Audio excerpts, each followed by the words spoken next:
Well, hey there, come sit down.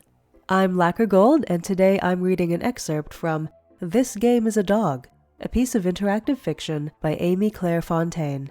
As with most works of this nature, This Game is a Dog is a branching narrative. Today's read-along contains a single path.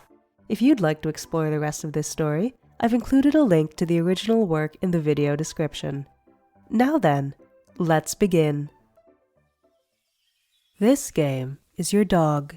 He may not seem like a real dog because he is made of text, but it's still your task to love and care for him. Your dog is made entirely of bags of chicken feed. Don't judge.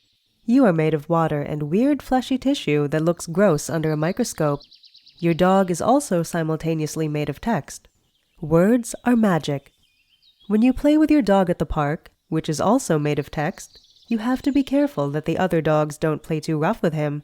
The feed sacks of which your dog is composed are woven from tough fiber, but the teeth of another dog could still puncture them easily. So you have learned to be a keen judge of the behavior of text-based dogs, to assess the font of their posture, the positions of their word-string tails, their verbal ears and muzzles, for signs of friendliness or aggression.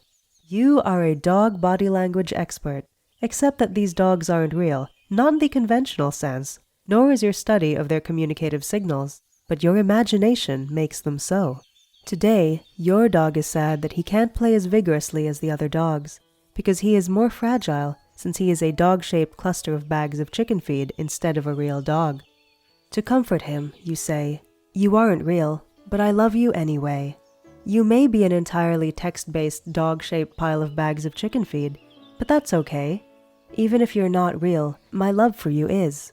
Love transcends the divide between fiction and reality. Your dog wipes his tears with a paw and looks up at you. You think so? I know so. You scratch him behind the ears and he leans into your touch. We can love people and animals that don't exist in the ordinary way. It's part of what makes us human. We tell stories, and those stories teach us empathy. By caring for fictional characters, we learn how to better care for the real people and animals all around us. Your dog blinks at you.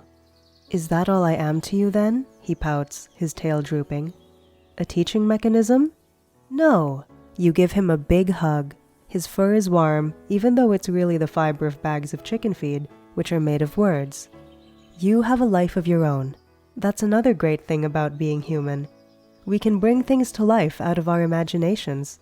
So you do exist, even if it's not in the same real way that I do. And we can play and share affection, even if it's only here in this game. Your dog wags his tail. You're right. It doesn't matter that I'm not real in the same way you are. I exist in my own text-based way, in this world. It doesn't matter what everyone else thinks. He licks your hand with his chicken feed tongue. If you still love me, that's all that matters. You pat his head and smile. Do you want me to throw the ball again? He barks a yes, and so do you.